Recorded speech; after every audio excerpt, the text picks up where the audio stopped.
welcome to ABA Inside Track, the podcast that's like reading in your car, but safer. I'm your host, Robert Perry Cruz, and with me as always are my fabulous co-hosts. Hello, Rob. It's me, Diana Perry Cruz. And it's me, your lovable friend, Jackie. Oh, boy.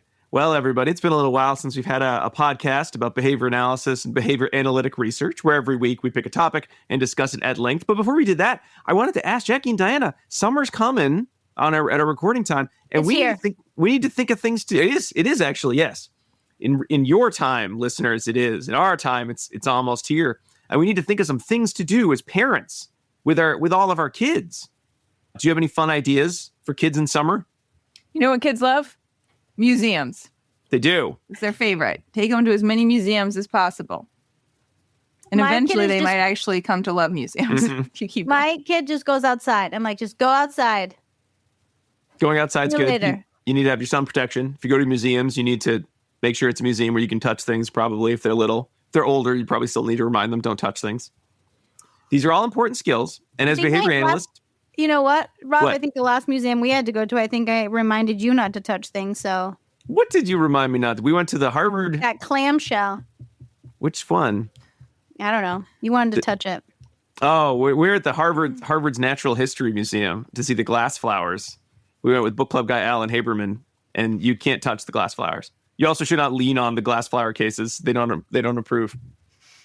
Well, so many rules to know. And certainly if you're a family and you're a behavior analyst working with a family, you might need to help family learn like museum rules or what to do if your child doesn't want sun care. And as many of us have worked with many families in the past, sometimes when we say, here's a great way to do it, what's a great way to get to the museum? Why, a token economy for the museum, maybe like a DRO museum plan, right? And parents say, I hate that treatment. Why did you come up with such a terrible treatment? And many of us are left saying, well, I'm right and you're wrong, which is a terrible way to do parent training. Hopefully that's not what you're doing. Well, I hope that's not what you're doing. Luckily for us, even if it is what you're doing, we decided we needed to work on social validity when it comes to good parent training practices. And since all I've got is my DRO museum plan, we thought, let's call in some experts on this who've published in the field. And we were very fortunate that they're able to join us. And with us today are Dr. Roseanne Lesack and Dr. Jillian Wilson. Roseanne and Jill, thank you so much for being on our show today to talk about parent training. We are very excited to be here with everybody. Yeah, it's so fun. We listen to you guys, so being here is like a whole nother level. Oh. They also have their own podcast on parenting. We do. You guys want to tell people? Oh, yeah. We can do plugs up front and plugs at the end, too. We do. We have the Momentum Parenting podcast. We're on a little bit of a hiatus right now because life is a little bit overwhelming, but we'll pick it back up in the future. But we have a full season out We do. of evidence-based parenting support. We have a few guest speakers on there. It's a great resource, at least to get you started. Mm-hmm. Okay. All right. We'll remind listeners of that at the end as well. But so you're going to get a snapshot of what that podcast would sound like today, but then you'll have a whole season's worth of material. So if you like what you hear today, which of course I'm sure you will, then you got plenty more where that came from. So other than certainly folks who have done parent training and folks who also have a podcast, Roseanne and Jill, could you tell us a little bit about yourself to the listeners, sort of how you came to be interested in focusing on parent training as kind of one of your areas of expertise? Ask a question? Don't record this, but are we allowed to talk about the fact that we work at Regis all together or no? Yeah, that's fine. Yeah. Okay, fine. Yeah. All right, Jill, I'll let you go first anyway. Okay. So I think I've always been interested in the parent component of ABA because I worked with a lot of parents as a clinician. Like it was a very constant stream of parent training. But I became even more interested in it when I became a parent myself because thinking about bringing those things home, I could understand why people might be a little bit hesitant when you have multiple children or just multiple responsibilities. It makes it a lot harder. And I think part of the reason we got into this project was me scrolling through social media and seeing all these tips from various sources that some of them make sense, some of them don't make sense, some of them make you feel very guilty. Some of them, are just kind of all over the place. And I thought to myself, like, I have a lot of training in child development and child behavior. And even seeing these things on here is confusing me. Like, is this right? Is this the way I should be doing it? Like, am I a terrible parent? Like, so what is everybody else out there thinking? And that must be very confusing. So that's kind of how we started down this road. I pitched it to Roseanne and I was like, I'm very overwhelmed by all of this information. I can only imagine how other people are feeling. So, yeah, and for me, I was a director of a feeding disorders clinic in Florida and a challenging behavior clinic when I was working in Florida. And it always was so important to me that it didn't matter how good the behaviors looked or how successful a child was in the clinic, because we could get some really good results, but it really mattered how well that child ate at home, or that the challenging behaviors decreased significantly and meaningfully in the home setting and not just in the clinic with us, and really led me to have a much more laser focus on the clinic is important, but it is not the end of our treatment whatsoever. And we really have to be focused from the outset of how do we get this success home? Otherwise, what's the point? And so that idea of parent training and having a parent buy into services, buy into the treatment, understand the treatment, do it with high fidelity has always been at the forefront of my mind, whether that's been in the clinic realm, in academia. And when Jill and I connected on this, again, also as a parent in the world, how do we really help support parents take our awesome technology of ABA and make it palatable, make it reasonable, and just make it successful at home, which is really where the important part of it is. Mm-hmm. Excellent. So both of you kind of came at your article and your project from slightly different, but similar goals of how do we take what we know about parenting, how do we condense what's out there, decide what is not behavioral, what is or is not effective, and then see, is there like a magic package that both works and tastes good for parents out there. Yum, yum, yum. Yeah. Two great tastes that go great together, I guess, would be one way to do it. And before we get into that project, Diana, would you mind letting our listeners know what articles we'll be sort of focusing on today? Oh, for sure. So our guests have provided us with 2 articles to discuss today, and they include an oldie but a goodie. The problem of parental non-adherence in clinical behavior analysis, effective treatment is not enough, by Allen and Warzak. That was published in JABA in the distant future, the year 2000. And hot off the presses, a brand new article by our 2 authors, Parent Perceptions of Behavior Analytic Interventions by Wilson and Lesack, and that was in Behavior Analysis and Practice 2024. All right. So, Jill, you mentioned something I kind of wanted to start off with, just how much parenting advice and how many parenting books and tips there are out there. So kind of the 10,000 foot view. I mean, are we looking at just, it's differences in sort of philosophy, but tons of well-researched tips out there? Is it more just like, oh, these sound good, like they're going to make good internet fodder, and there's absolutely no research behind them, something else? Like where is the state of parent advice these days? Well, it's kind of a combo of those things, I would say. There's some evidence-based information mixed in, but a lot of it is just, it sounds really good. Like, it sounds really nice. And I think parenting styles have changed over time, right? Some things continue on through the ages, some things drop off through the ages, which they probably should, right? But some things stick around. And I think a lot of what we're seeing right now, especially on social media, is this shift towards what people like to call gentle or responsive parenting styles, which I think on the surface are wonderful ideas. They're a great concept, but can sometimes lead a little bit towards the permissive end of parenting if it's taken too far. So, Roseanne, you're really good at the background of the different types of theories in parenting. Do you want to get to some of that? Of course I do.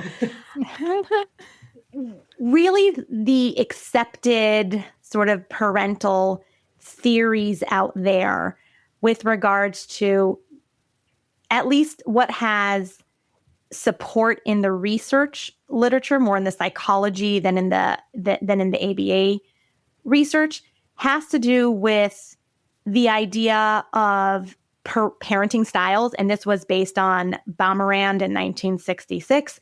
And she and her colleagues and the research that came out of that sort of had these 4 different parenting styles, which were authoritarian, which was high demandingness and low responsiveness, permissive, which was low demandingness but high responsiveness. Then they had neglectful, which was low demanding and low responsive. And then authoritative, which was the goal, which was high demand. I have high expectations of my child with high response, that I have a lot of positive, let's say, social praise for the things that my child does well. And that has sort of been the paradigm of what the goal has been from the psychology literature coming out. And there has been this shift and this swing, as Jill was talking about, to this idea of permissive parenting or responsive parenting, where it really is a focus on an exclusive focus on the social, emotional health of the child and sort of being in partnership with your child and making sure that your child understands and hears. And these are all wonderful, or they at least sound good from the outset, but at some point then sort of reshift this permissive parenting, where if a child is responding in a very highly emotional way, otherwise known as a tantrum, it's just sort of allowed and in fact potentially even reinforced, because we're trying to we're getting a lot of attention during a tantrum to tell me know what you want, use your words, tell me how you feel, and again, on the surface, some of that may not be problematic unless there becomes a behavioral pattern where you're really reinforcing problem behavior. And that's sort of the loop, the behavioral loop that sometimes we can get, that parents get stuck in and sort of gets them in trouble. And everyone loves describing their feelings when they're upset. Exactly. I'm just saying, when I get upset and someone's like, Chucky, how are you feeling? I'm like, hold on. Let me do some introspection right now. That's exactly how it works with me. I don't get mad that they've asked me that at all. And 3-year-olds are really good at introspection. Really good, especially during a tantrum. They're fantastic at it. So that's where we were coming from in terms of what can we add in from the ABA world. And one of my pet peeves, I'm just going to jump in and say it, is this idea of sort of hijacking ABA concepts, but saying it's not ABA, right? Like we would never use punishment. Absolutely no punishment. But we have a calm down corner. And when our child is really upset, we have them go to the calm down corner and calm down there. No, Roseanne, I think you said it right. It's not, it's a place to go. It's no, we make them go. You're gonna calm down. You better right now. I'm making the bully fist right here. You better calm down. And the calm down corner is pretty much what they end up. Look, I've seen a lot of these in practice. That sense of no, you're yelling and screaming. You must now calm down. Yeah. In a way separate. Yeah. Which is not the way we would encourage a calm down corner to look to begin with. But even if you are using a calm down corner, that's negative punishment. And so this sort of co-opting of empirically validated behavioral interventions, but no, we don't do ABA, is one of the things that also really ignited our interest in this field. Sure. So when we look outside of sort of, ABA methodological terms, I mean, are there practices that would sort of fall under the category of like, these are effective parenting strategies? And if so, how many of them are just, like you were saying, Roseanne, really just ABA methodologies with a more marketable name? It's hard to quantify that because it depends which book you're reading, which website are you looking at, which, author who is a self-proclaimed, parenting coach who sort of, lifts the mantle for whatever their perspective is. But what we found was a smattering of behavioral interventions that we know are effective based on the research, along with things that sort of sound nice. So some of these validating comments, I know you're really upset, and I need you to take a few deep breaths, and I'm going to give you some space to calm down. Right? So there's that negative punishment conception there with this validating statement, which conceptually a validating statement essentially just be establishing the parent as a social reinforcer. Or one of my favorites is I can tell you're really upset. I can tell you're feeling very angry, but I can't let you hit me. So I'm going to hold your hands until you can calm down. Right. That's a restraint procedure if you really boil it down, which is fine. You shouldn't let your kids hit you, right? But let's call a spade here. And I think we share that pet peeve, Roseanne and I, of people being really harsh about ABA and how awful it is and terrible and cold and robotic. But then they're using the same terms. Like it's frustrating because we know it's effective and we want people to understand that ABA can be used so nicely. It doesn't have to be what we think of it was, 30 years ago, 40 years ago, right? You can combine these components to make a really nice package. And that's also why I like the Allen and Warzak article, even though it's 25 years old at this point. They also talk about, well, maybe we shouldn't call a spade, and we really should find a way to make our interventions palatable because we know they're effective. And if we can make it digestible or acceptable to parents, they're more likely to have a higher fidelity in our intervention. Yeah, that's such a great article. And I feel like I've talked about this before, but like the title is kind of a red herring because you're like, oh, this article is going to talk about non-adherence of parental, procedures and how we don't think that they're doing a good job. And then the article is really not like that at all, right? The article talks about the context in which parents are attempting to operate and the complexities of that environment that they're in and all of the multitude of totally legitimate reasons why what you as the bright-eyed, bushy-tailed BCBA is recommending to them is just really not feasible at all in that setting. So it is a great article, and I think was before its time in terms of the compassion that it was, really putting into view in the article in terms of how we should be interacting with parents. Yeah. Really quickly, kind of dipping into the Allen and Warzak article for folks who haven't read it, maybe in 25 years, or who haven't ever read it potentially. I know there's sort of four main areas in which that idea of parental non-adherence, or I don't know, to use a phrase, Diana, sort of the idea of why might parents not want to use ABA methodology in their parenting might be a better way to look at it rather than non-adherence. Like, these parents are so mean. They're so bad. Why don't they listen? But Allen and Warzak are kind of like four bins. One sort of, could it be more about the kind of the environmental arrangements or the EOs for change? Could it be about the stimulus generalization failings that often come with a lot of treatments, especially if we're thinking about them as, well, let's do it, like Roseanne, you mentioned, in the feeding clinic. Let's do it in the feeding clinic where we have all the control of all the environmental factors. And then, now do it at TGI Fridays where, like, God only knows what's going on. The idea of the response acquisition. So, the difficulty with, following through, learning to engage in the responses of the procedure. Are our procedures just too hard? And then just the general, like, the consequent events, are there other competing contingencies? But it sounds like one of the concerns that you were coming to your survey with was just that idea kind of the issues with the rules. Is the issue less about, ABA methodology is bad, I've used it and I don't like it, versus, I've heard it's bad, the rule is that's for other children, not my precious little snowflakes, therefore I'm not even going to engage you. I mean, was that a concern that you had, you kind of were worried about when you started your survey, or was it just sort of one possibility? That's a good question. I think that we were thinking about a few different points of view. So the first one is, how is ABA perceived in kind of the general population? Because it does get its fair amount of bad press, and I don't think all of it is so off mark, right? There are some ways that we can improve.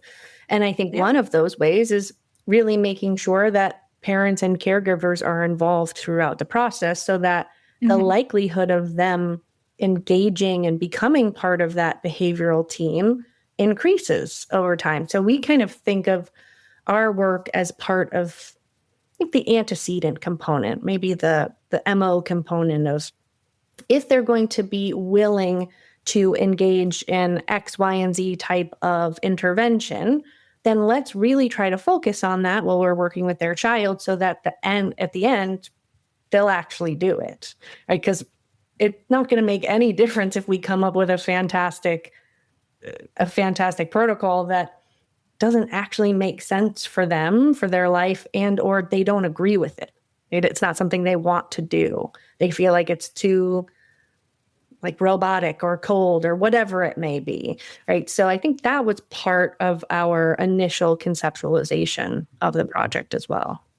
And it seems to be that ABA is very well known in the neurodivergent community and seems to sometimes be sequestered in the neurodivergent community as opposed to just being really good for general parenting across all neuro functioning.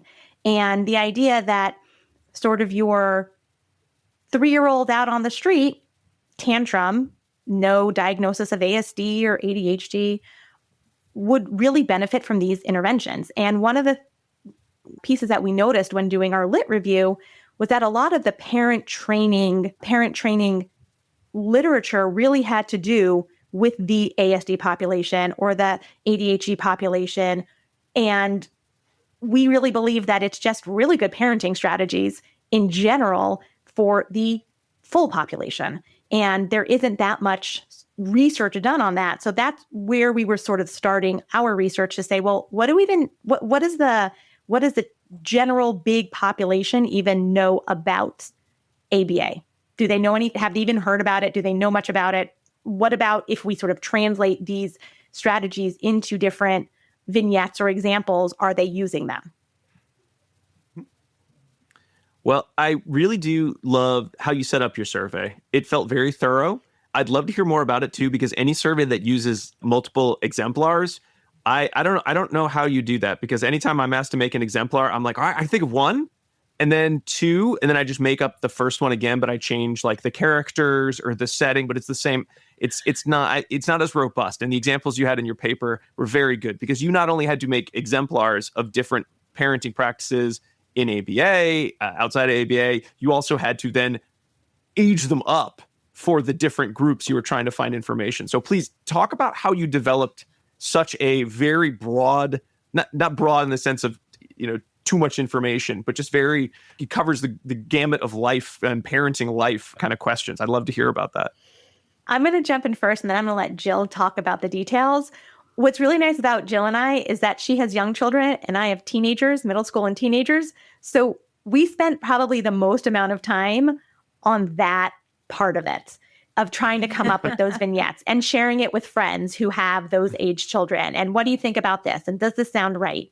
So we definitely spent a lot of time on those pieces and pulled a lot from our personal experiences with where our children were developmentally.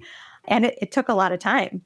It did. It was a right what you know kind of a situation then. Very much so, yeah. And it was funny. I would have answered the question exactly the same way. We split it up I started with the really little kid examples because I was actively using them and hearing about them all the time. And then we kind of had a framework, and I said, okay, now we have to scale this up. Roseanne, what do you do with your kids?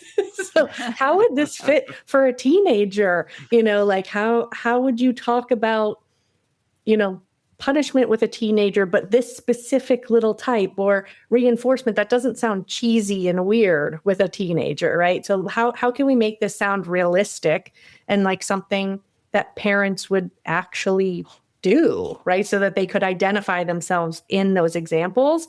And I think just honestly, being parents in that sense was enough for that component. It was tricky, don't get me wrong, because we had to come up with multiples of everything so that we would understand if people were responding consistently throughout the questionnaire. But it was actually probably one of my more favorite pieces of coming up of the whole project, because it felt real, right? It felt like things that people are actually doing and might ring true with them. And we heard from some participants after who were like, I got some really good ideas from this survey. And I didn't think of that, which I didn't see coming, quite honestly, but I probably should have, but I didn't see that coming at all. And some people were like, I didn't realize that that's what I was doing when I was doing it, Right. which was also very interesting. So, and those are some of the pieces we didn't put in the paper, right? Because they were just emails from random people. But you did mention that some, I think it was in kind of the discussion section, you were talking about the idea of dissemination, some of the barriers. I mean, you did mention some parents just saying, I feel like I learned, now that I know what it is. Yeah. Oh, that sounds very useful. That's what I've been doing. Yeah. Okay. Yeah. Which, to circle back to what you were saying earlier, I mean, that's what to me is the beauty of behavior analysis, is that we have this conceptually systematic language that we can use to distill everything down and talk about it using sort of common terminology. And I know everyone has ground their gears or had their beef about things getting renamed as other cuter things, right? And sort of getting usurped by other populations. But no matter what you call it, the behavioral principles are the behavioral principles, and they are at play, whether we know them or have cute and clever names for them or not. They're in operation. So when we can identify those and then distill things down and use that terminology to categorize it, it can be really unifying across both folks who know about behavior analysis and then maybe those who don't. Perfectly said. Yeah. I'm not any good at asking questions, which is why I'm not in charge of the podcast, but I do sometimes sound smart. Someday you could be a full host if you turned all those statements into questions. Questions? Yeah, just do the thing you said and then add a question mark at the end of it. It becomes a question. That's how it works. So the survey I feel like I'm using all these, like, it's a survey, so it's super easy. Now, this was a great survey. No, surveys are hard. Surveys are hard. It's really hard. This was not just a Likert scale, like 1 to 7, reinforcement, question mark, 1 to 7. You wanted to look at both the perception of a variety of ABA interventions, the likelihood that parents reported they would use it, and that's where your age ranges and your examples are coming into play, because it's not very useful to say, what do you think about DRA? Most parents would probably be like, that sounds awful. I don't like it. Although, spoiler, they kind of didn't like DRA when you described what it was. Right. And then sort of looking at, and I'd love to hear why you picked this part specifically, the kind of the behavioral description alone, behavioral plus the validation alone, or I don't really care. It was sort of the crux of the big survey questions. But I'm curious, why was that validation piece? Because I feel like those first two, you could have just, it seemed like you could make a paper with just those two, but then you wanted to add in the discussion about validation? Mm-hmm. Yeah, so that kind of came out of a lot of the gentle parenting kind of information that's out there right now. Is a big component of gentle parenting is this big piece of validation, which there's absolutely nothing wrong with that. It's just, how can we combine it with a evidence-based behavioral procedure to make it effective for actually behavior change, right? So validation alone probably won't change behavior. Right? It might make the child feel heard and understood, which are all great things, but they may not actually be learning anything from that, which is the goal when you have children, is to teach and to guide and all of those wonderful things. So how can we combine those things in a way that parents might be a little bit more apt to use a behavioral intervention that they maybe know is behavioral, right? If it's kind of combined with this really nice piece of validation. So we thought kind of peeling those pieces apart, untangling them to really understand, you might not use punishment like a timeout by itself, but would you use it if I said it was, for example, a calm down corner, right? Would you use it if we said, wow, I can tell you're really upset. I think you should go to the calm down corner to take a minute for yourself.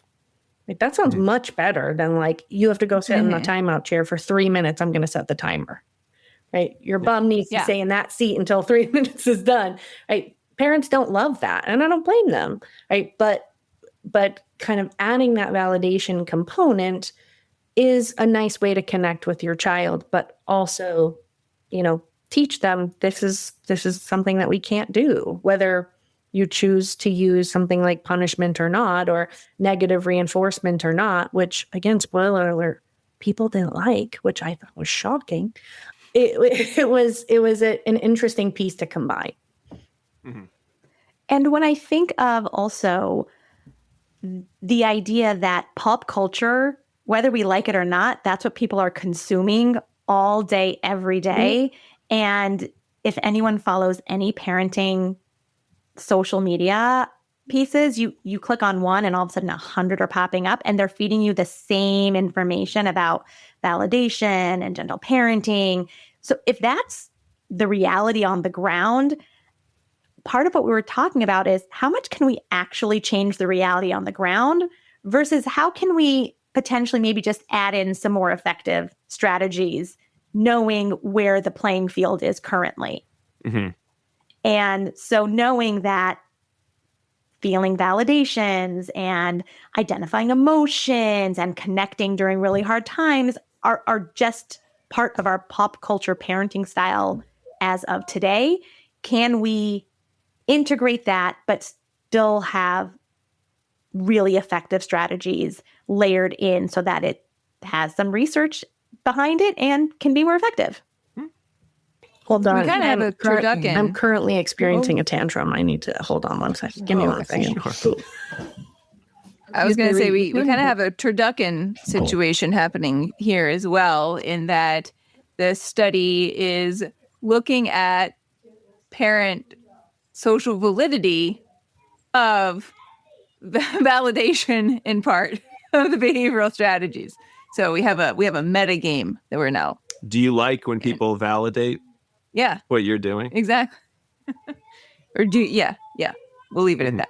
Correct. So we are validating parents' validation of their child while trying to up the game. Mm-hmm. Exactly. Hey, everyone. Sorry to interrupt the show, but we need to take a quick break. We'll be right back talking with Dr. Roseanne Lesack and Dr. Jillian Wilson about social validity of parent training. We'll be right back.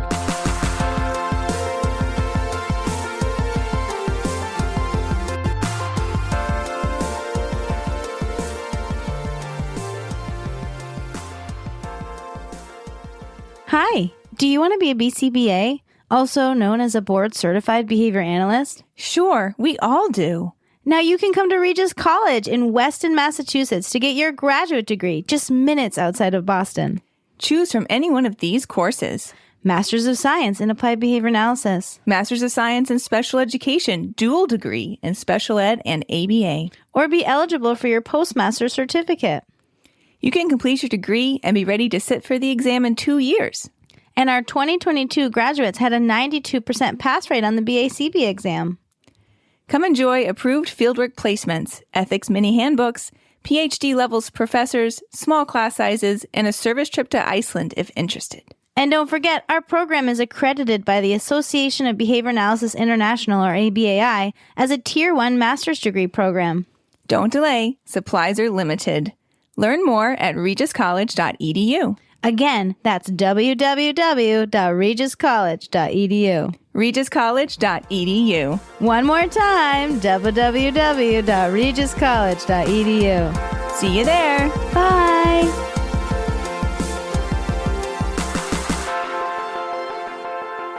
And we are back. But before we continue our conversation with Dr.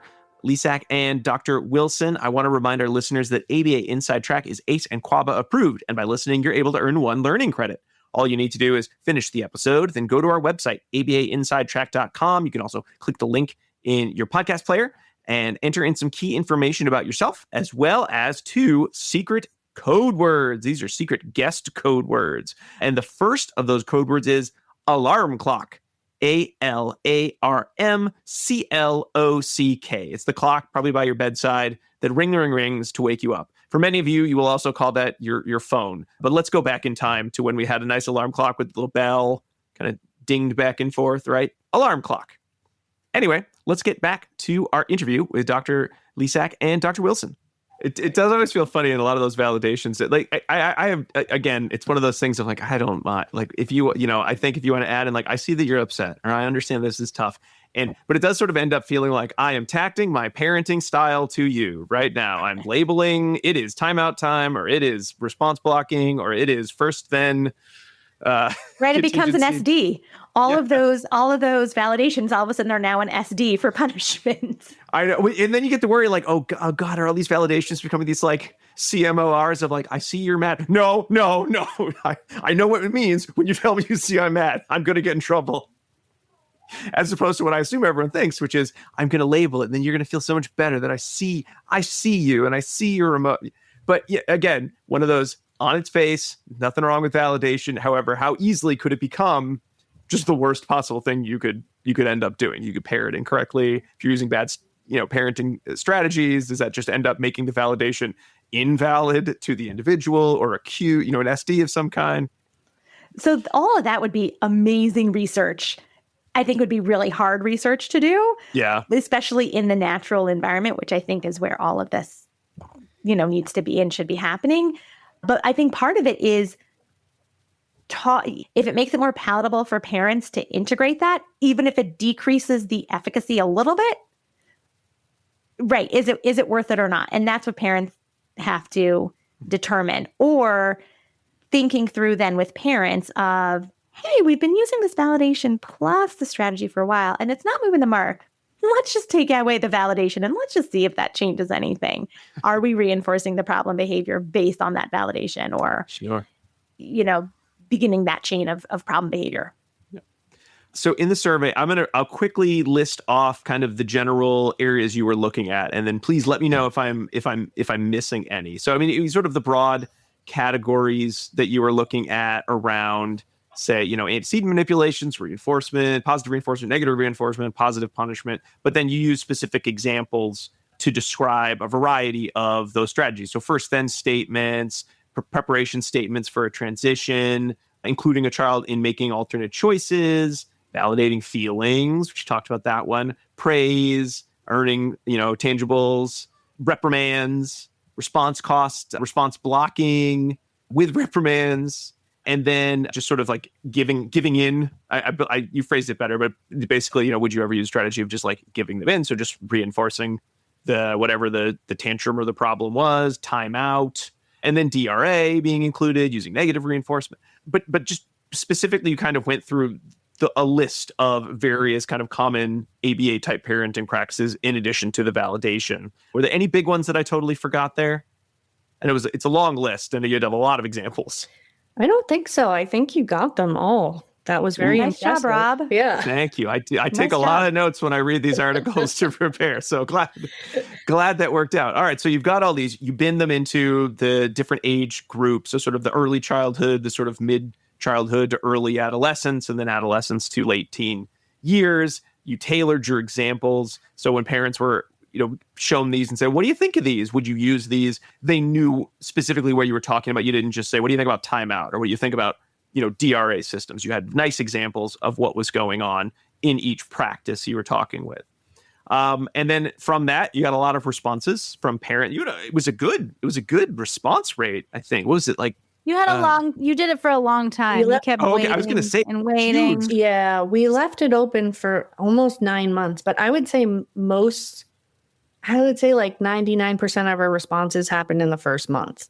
But we were emailing and really trying to get more people to respond, especially a more diverse subject pool, but it did not work out as we had hoped.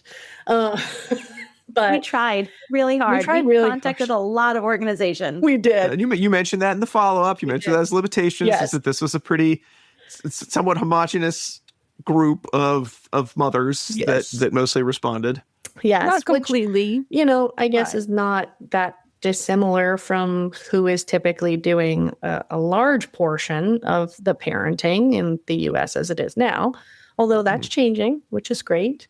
But or consuming some of the more prevalent pop culture trends. Yes. Yep. That's a good point. Yeah. So we still would have loved to hear more voices, obviously, but we kept it open for 9 months. We got, I believe it was 106 respondents, and we had to exclude, we actually got more than that, but we had to exclude 18 of them for various reasons. But we thought it was a pretty good amount of respondents for, what we were looking for, but they were quite similar in demographic. But the survey took, I would say, about 20 minutes. If you had a lot of children, it took more time, unfortunately, because Right, because if they were different ages, Yes. you had to do it for each Yeah, for age. each So age. like I would have to do it all three different times Yes. because my kids are spaced out. Yes. Although if they fell into the same general age group, so our age groups were like 1 to 5, 6 to 12, and 13 to 18. So if all of your kids fell into one large chunk, then it was a little bit easier. But if you had children that were spanned in age, it just took a long time. I would have had to do it twice, Okay. Yeah. Sorry. but I Diana. didn't fill it out, just so you know. Thanks, Diana. We would have had 107, I'm so sorry. maybe 108 if Rob had responded. I didn't fill it out either. I don't remember. Every 109. time we have a survey, I'm like, did I get that survey? What did I do? Did I just We delete had it, but I out? thought it was like a conflict. Yeah. It was a conflict of interest. Yes. Yeah. Yes. But not for We know you, Jill Rob. and Roseanne outside of this context. This isn't the first time we're meeting. No, we meet on a Go Regis. semi-weekly basis. So it probably was inappropriate. But not for you, Rob. So I don't know what happened. I might not have gotten it. Called I out. don't know. I don't Called out remember. I on have to air. look. I feel bad. I try to do all these surveys, It's but you okay. get bad days. Okay, we'll get you the next time around. It said hello first name. Does that make you more likely or less Little likely? less Less likely. likely. Little Way less less likely. So anyway, yeah. So we went through like the general demographic information, then caregiving information, right? So you had to have a child between 1 and 18 years old. You had to be a primary caregiver at some point in the day, right? For some reasonable amount of time, right? Because you have to have actual contact with your children. And we asked things like, what's your childcare arrangement? How many years have you been parenting? Things like that. And then we got into more of the parenting style. So what would you identify as your parenting style? Have you changed your parenting style over time? If you have, what were the factors that influenced that change over time? And then the last bucket was that behavioral component. So the likelihood of using those behavioral strategies, your feelings about them, and then which one you preferred between just straight out behavioral, cut to the chase, behavioral with some validation in there. Would you use both or would you use neither? So that was kind of our general overlook of the questionnaire. So when all was said and done, I mean, you mentioned in the paper a couple patterns that you saw in terms of like which parenting groups endorsed what, which strategies sort of got the highest endorsement, which strategies kind of got kicked to the curb. Do you mind? You certainly, we don't need to go through sort of every single one, but were there any that really stood out to you as, yep, this sounds in line with what we're seeing on those parenting blogs or parenting social media, or just, wow, surprise, did not think that was going to be the response that we got for whether it was a treatment X or a group, kind of group dynamic based on age? I was really surprised, and I talked about this a little bit a couple minutes ago. I was shocked that people did not like negative reinforcement. Now, I know other people might not be shocked by that, but I think it's a really good technique. Like, let somebody out of something for doing a certain amount of something else, right? Like, in theory, I think it could work really well, but I think parents do not like letting their kids out of things if they don't have to, right? So I guess it does make sense when you really think about it, but it can be really effective. And I was kind of sad that people wouldn't use it. That's the one I was most surprised about. I don't know if Roseanne has a different answer. No, I think we were both shocked by the negative reinforcement. And then this is where, I think it's hard for a lot of people, clinicians, students, to grasp the concept of reinforcement and why it's okay. Mm-hmm. And why does that work, but I'm letting them out of something. It sort of parallels for me why some parents don't like positive reinforcement, because I hear a lot, well, my child should be doing that anyway. Why am I going to reward them for something that they should be doing? And shouldn't the reward be intrinsic versus extrinsic? And that whole conversation, which we can all laugh about, and what I always say, which I always respond to. So if you didn't get paid, you'd still go to work every day? the answer is always no. That's why you volunteer for Right. some things that you really enjoy. But Roseanne, sort of what those, do people tell you when you use that, when they give you the intrinsic kind of roll eyes and you give them the example? Do they say, Roseanne, oh my God, you're right? Or well, did they? I try to show them that I really am right. But it's a really interesting conversation that I usually, again, stay away from the ABA jargon. And I say, we all really like to be acknowledged for the hard work that we do. I Yeah. like when somebody tells me, thank you for a really good dinner that you just spent a lot of time doing. Mhm. I really like it when when I've worked on something really incredibly hard, sometimes I'll go get a massage afterwards. Mhm. After working really hard for a month, I'm going to say, at the end of this month, I'm going to get a massage. And then parents will be like, oh yeah, I do that too. Yeah. Yeah, great. Well, let's do it for our kids also. Right. I think Yeah. there's this disconnect. Right, go ahead, Jackie. No, we should be making dinner. That's our jobs as parents.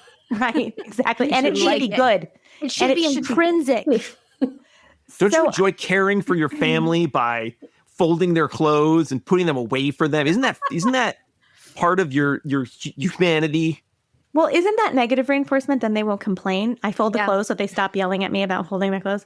So I think that, again, some of this understanding of what these strategies really are and why they work and why they are really natural in our daily environment is a foreign concept for some parents. And I think that's what our job is as behavior analysts, is to show those live examples in our everyday life that these are things that we do as adults, and why wouldn't we do them with our children also?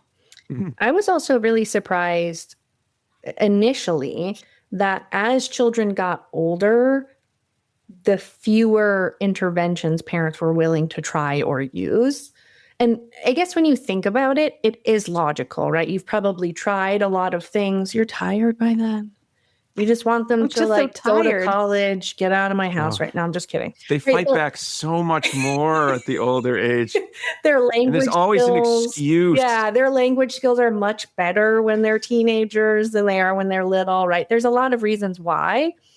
But in particular, like parents weren't as likely to use things like DRA with older children, which I thought was surprising. Like I was surprised DRA kind of got kicked to the curb of all Yeah. the various the reinforcement strategies. It was, and I mean, even with the examples, I kept wondering, did they still not quite get Right. what was happening? Even with these, like the examples were, they were good, but maybe they weren't specific enough, Right. or that's just what we something about wondered I don't too. know. We wondered that too, especially for the negative reinforcement examples. Like maybe they were just not worded in a way. We tried really hard to make them like as understandable as possible across the board, but everybody has their own learning history, right? So they're going to interpret things a little bit differently. So maybe there was an issue there, but that was very surprising to me. And I think over time, like parents kind of narrowing the types of interventions that they're willing to try is logical, but it's also a really useful piece of information, especially when you're working with older children or that transitional age group, right? So you might kind of focus your interventions for those age groups in areas where parents are more willing to implement those types of interventions with their children. And as kids age, fewer and fewer of their reinforcers are found in the home and specifically tied into parent interactions. So I think that might be part of it too, is as parents of teenagers, you have less influence and control in that situation. So that might be part of why you see parents sort of pulling back from some of these strategies. Yeah, good. Right. Good Or insight. parents perceive that they have less control in things like a phone, which is a huge reinforcer for teens. I think a lot of parents don't think that they have any control over that it is a right that their child has their phone as opposed to a privilege, as opposed to a reinforcer that can be removed. And I think that's a part of that swing to permissive parenting, where parents don't feel like they have the ability to take away the car keys or not allow their child to go out or take away their phone or turn off the internet or, put a password on the internet so that the child can't have access. I think some of those pieces feel very foreign and harsh to parents Yeah. And punitive. and punitive. Because they're so big, right? Like, they're such we a big encounter part that of their as well. child's It's life. like, oh, and it's just a big deal to do it. Right. Like, But as opposed to maybe coming up before your child gets a phone to have a behavioral contract for how do you earn phone usage? Not that it needs to be taken away, but how do you actually earn phone usage? And have that to be clear in the behavioral contract before your child gets a phone or before your child can drive. And I think that's potentially a step that's missed, that it's just sort of, well, my child has their license, I guess they just drive now. I'm really always shocked by that too, Roseanne, that sense of why is everything couched as it magically appears until such time as I am so angry at you that I say, fine, now it's gone. Because of your behavior, I'm taking all these things away. And God only knows if they'll ever come back, but they probably will because you know how to use the internet better than me and you could get it back without actually changing your behavior. Why it's never I'm so proud that you're old enough for this responsibility. And then that behavioral contracting language. It's one of those things that you always sort of think, well, I assume a lot of parents must do this. And then you sort of bring up the idea of it. Another reason that I was my surprise for some of these responses is, especially at the older age group, how few parents admitted, because I know many of them, as much as they don't want to give in, I'm sure many of them, their primary go-to strategy for their 17 and 8-year-old is just whatever, fine. Like, I just to give in. I mean, maybe Diana and I are just the worst parents that ever had a teenager ever. And we're the only ones who've ever given in to our teenager. But I'm pretty sure that some of the responses were based more on their wishful parenting of how they want to parent rather than the actual practices going on in their house. But again, it's a social validity survey, not a accuracy of parenting at your house survey. But it still was very surprising how some of those trends that feel like, well, this must be how it is, right? This feels just not kind of not in the cards. They weren't coming through in the survey. Yeah. Right. And no one's gonna admit that, yeah, I do actually give in to my teen because I want them to like me. I want them to see me as a friend. No one's saying that. No, I don't think so either. I also thought the extinction category was interesting, especially with all of the focus on validation all the time, is this idea of extinction, especially if we're talking about attention maintained behaviors, right? So people the largest group of people endorse neutral feelings about extinction, right? And as children got older, they were less likely to use it, which I thought was really interesting. You can control it much easier with smaller children, right? You do everything much easier with smaller children, right? Yeah, yes. But you know, 47% of people said that they were very likely to use extinction with kids age 1 to 4. Which that's kind of opposite of what we're seeing in our pop culture recommendations right now of give your child a lot of attention during these times where they're struggling, which again, you choose your parenting style. If that's what you choose to do, that's totally up to you. But, you know, that wasn't congruent to me. I was confused by that angle. Like, this is very interesting. Maybe it's not having as much of an effect as we thought it was, or again, maybe it was misunderstood in our examples, right? But a lot of the parenting advice out there says right now, like, if you walk away from your child or you let them have a tantrum alone, you're ruining them for the rest of their lives. They are never going to be attached to you. It becomes this huge. Right. Am I traumatizing? Yes. Am I traumatizing my child? Geez, yeah. Right? Like, or, you know, the idea of cry it out or the Ferber method of sleep training has become like, your child is going to hate you for the rest of your life if you sleep train them, right? When all the research tells us, like, that's not true, guys. You know, like, there's no adverse effects that we're seeing in the literature, right? But it's terrifying for parents. So to see those numbers, I thought was really interesting that people actually are willing to use these things, at least up to age 12. And then it's off the board. Well, Allen and Warzak also addressed this in their article as well, is that if extinction isn't immediately effective, then the parent's behavior goes on extinction and they stop it, right? Which makes sense. In younger kids, that extinction burst is much shorter.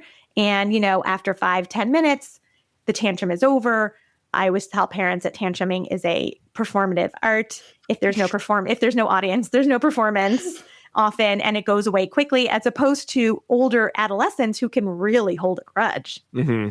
That extinction burst can last a lot longer. And that side eye is like a dagger in your heart. Mm-hmm. So in working with parents to know that like the extinction burst actually means it's working. Mm-hmm. You have something meaningful that can be effective if you are seeing an extinction burst, but it's really hard to like, have and steel yourself to make sure that you can, follow through with it. It is really not an easy task to expect parents to do all the time, especially in those older ages. Sure. Well, I think that kind of leads to some of the later discussion points, sort of, and you mentioned a few of them earlier. I think the parents writing back and saying, I didn't even know that's what that was. That actually sounds like a good strategy now.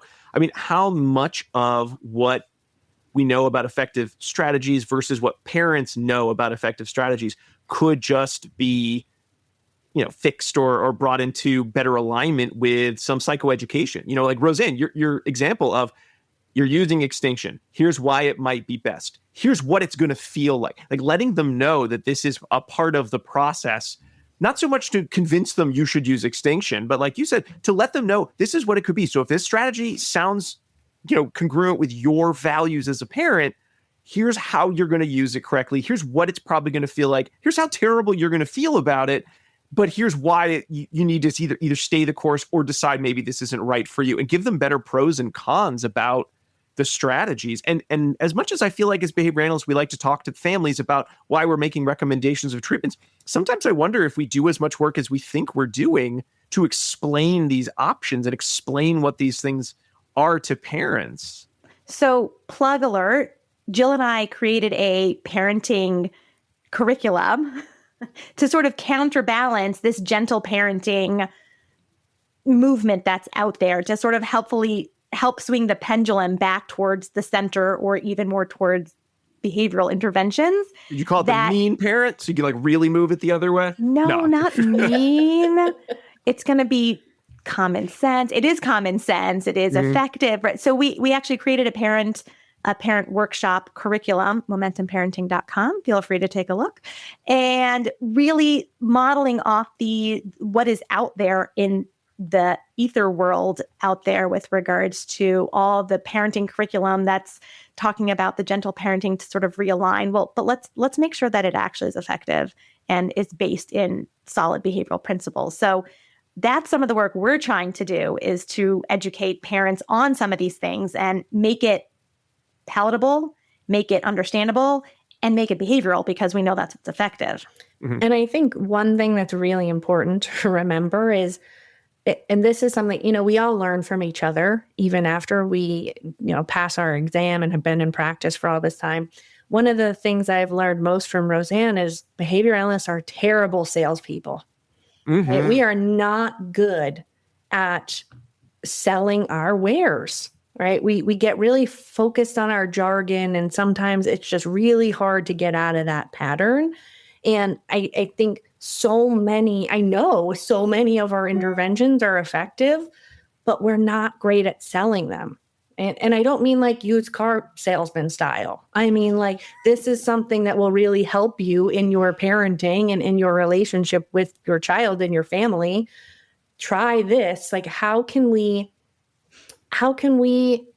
get the point across a little bit more effectively and better, I guess, overall? I don't know. Yeah. The field of dreams strategy, if you build it, they will come, does not really panned out. No. I think we have a good product. Mm-hmm. Yeah, I'm going to share an example of a conversation with a parent who needed help with toileting. And I was working in a toileting clinic, and the parent came to me and said, I do not want a behavioral approach. I do not want ABA. I do not want behavioral. It's horrible. It's absolutely the worst thing. What do you do? I said, well, I'm going to tell you what I do. Everything I do is child-centered. The first thing I'm going to do is watch your child and see what they do and see where they are successful and where are their areas of growth, right? That's baseline. Right. Then I'm going to figure out the first teeny tiny step that I know it's going to be the easiest thing for them to be successful. And then I'm only going to move on to the next step once they're successful at step 1, because that's the right thing to do. And I'm going to make sure that before we move on to the next step, I can prove that they are successful there before even going on. It's going to build their confidence. It's going to build their success. That's a feeding procedure. And that's data collection and data analysis. So I didn't have to use any of those words to tell a parent that I was using a 100% child-centered approach to what was going to happen, because I'm looking at the child's behavior the entire time. And at the end, I did not want to be duplicitous. So at the end, I said, and that's what I define as a behavioral approach. And if that's something that's interesting to you, happy to work together. Okay, I was going to ask if there was a Did you twist do at it? the end of treatment where you were like, and by the way, this was behavioral the whole time. No. That wouldn't No, be I very would tell the nice. parent at the beginning, and I would say, and Yeah. that's how what I define. You know, I don't know what you've done with ABA and other practitioners, but that's how I define a behavioral approach. And if that sounds good to you, then, you know, let's work together. And if not, I like that phrasing. That's how I define. I think that can be a missing piece of like, how do you not just lie, even though you're telling them exactly what you're doing and their behavior. Like, how do you thread that needle? I like that phrasing, Rosa. and it's hard. It's hard to thread that needle to be very clear and honest about what we do and how we do it, but also make it digestible and understandable to parents out there. There's just so much information out there, and it's so overwhelming. And like, you know, we've been parents for 17 years, and every day I feel like I'm doing everything wrong still. I mean, luckily as parents, we have a lot of free time to read and digest all of this research. You know, there's no rush. Yeah, we and get like leisurely time. like, you know, we're parents and behavior analysts, but as parents, all of us, I think, can agree, like, this is the most important thing that we're doing, right? And you just don't want to mess it up. And you want your kids to trust you, and you want you to have a good rapport with your kids, and you want your kids to be well adjusted, and you want your kids to be ready to like tackle hard things in their lives, and you want it all for them. So it is hard because I see the same stuff. If I go on social media, I see all of these same things, and it is hard to worry that you're doing it all wrong all the time. So like, I 100% see how parents could very easily be against the types of strategies that we know are effective in large part because of the language that we use and the vehicle that those things arrive in. But I love the way that you described it, Roseanne, because it is. I mean, everything that we do is individualized and it is child-centered, right? Yeah. And it can be tailored as needed for that particular family's needs. I mean, And that's it should the whole be. point. Yeah, that's the whole Yeah. point. I think that's what we're missing in some of our sales tactics, if you will, is like, this is one of the most individualized treatments that has this amount of research backing it, right? Like a lot of psychotherapy, of course, can be useful, but the evidence that's backing behavioral interventions is robust and it's clear. How can we package this in a way that is, like we've been saying across the board, is like digestible, understandable, reasonable for parents who are scrolling and seeing all of these conflicting messages and sometimes just panicking, like, am I screwing up my child from day one? Yeah. Like, you know, it's one of the things I realized becoming a parent is like, you know, you get through those first stages of pregnancy and you're like, okay, you're going to be home free for now. Like, I don't have to worry anymore. And then it's like, oh, that was funny, right? Like, you just, the minute that second line shows up, you're going to be worrying forever. Like, that's how it is. So how can we support parents in the best way to feel confident in their decisions and not be looking for other sources that might be confusing or stressful or just, you know, incorrect, Ineffective. ineffective, right? And Yeah. I think parenting is hard enough at baseline. We do not need to make it any harder by throwing all this crazy information at parents. Like, that doesn't feel right. That doesn't feel The idea of wasting parents' time or energy or resources is probably one of the most unethical things we can do. And so if we know that there is research that shows that something's effective, that's where we need to start. And that's where our behavioral interventions are. It's the baseline of where we should always be starting. Yeah. Well, I feel like this is a good point to move into the dissemination station. Oh, everyone, you can hear when Jackie does the sound effect on her good mic. She got out the good mic. Oh, what? What's this? What's this? I'm getting a signal from the conductor. Sorry, listeners, you can't see the signal. I'll explain it to you later. So this is the part of the show where we sort of, verbal behavior. Wrap up, summarize. And I certainly don't, I know both of you are doing a lot of work. You have your curriculum as well. So not extrapolating from a survey as to, and here's what everyone needs to do from here on out. But I do think you brought up a lot of points. You saw a lot of those sort of bear out in the research that you've done, really looking at how to improve at least our ability to work with parents. Certainly our psychoeducation with parents is going to need to improve, whether it's through our storytelling ability, our marketing ability, just our ability to describe things without using jargon in meaningful ways to families. We sort of have some areas in your survey that, kind of look at some general trends that may hold true for larger groups in terms of just the breadth that parents want to hear about or are comfortable hearing about at different ages, but we don't exactly know why that is. Are there any other sort of practices that BCBAs who are working with families really should be taking into account that kind of we haven't gone over that you think they should know when they're talking about disseminating effective behavior strategies, parenting strategies? One of the things I always tell parents is that behavior change is hard. And that was part of the Allen and Warzak article also about self-control training for parents. Mm-hmm. Behavior change is hard. We're expecting our kids to stop tantruming, to increase appropriate asking, to learning how to take a break, to taking deep breaths, to stop hitting, all of these different behaviors. And we expect our 3-year-old, 4-year-old, 5-year-old, 12-year-old to be able to do this. But then when I speak with parents of like, okay, so I want you to stop yelling. They're like, oh, I can't do that. Sorry. And they have a fully formed frontal lobe.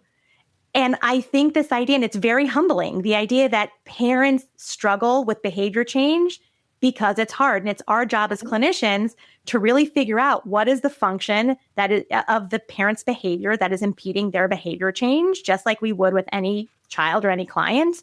Figure out what the function of the parent behavior is. Behavior change is hard. Help support them and come up with strategies that are individualized for the parent so that the parent can change their behavior and therefore work on changing the child's behavior. And I think that's probably one of the biggest takeaways that I think we as clinicians need to do. It's learn better at is understanding the function of parents' behavior so we can change that behavior based on individualized treatment for the parent as well. Yeah.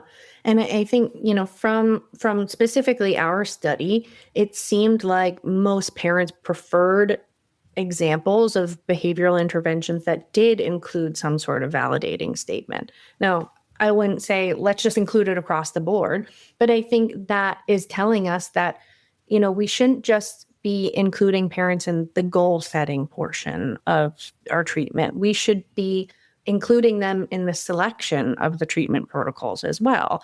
Right? And that might sound a little bit much, and it might be sometimes, but if you're looking for long-standing change and you're looking to really make an impact, across the board for this child, having the parents' involvement is the key. Right?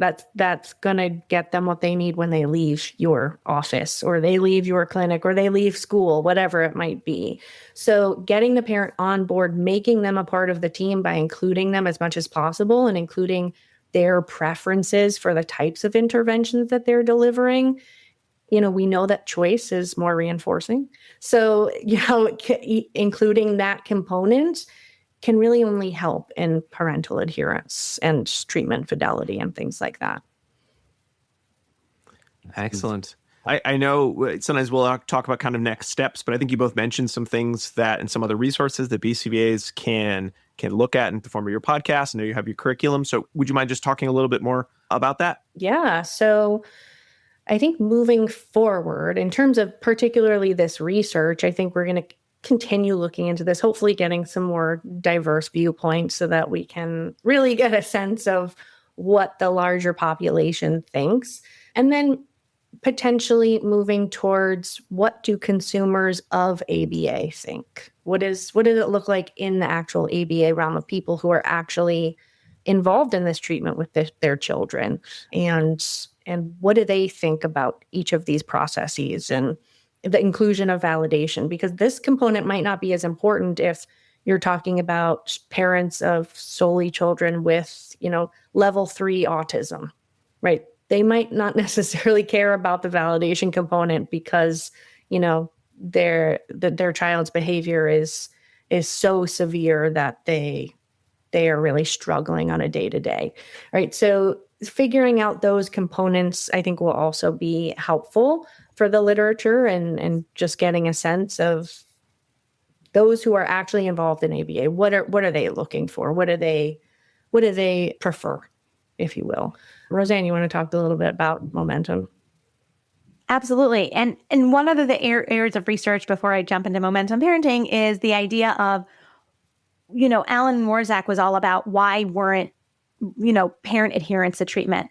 I think taking a step back first is, well, before we even talk about how do they adhere to ABA interventions, what do they think about ABA interventions? What are their private thoughts about ABA interventions? And one of the things that we're considering looking at is sort of like sweeping the web. And what does the big bad internet have to say? What are parents saying on the internet about ABA in general? And what's sort of our identity out there, which I think is an interesting sort of next question.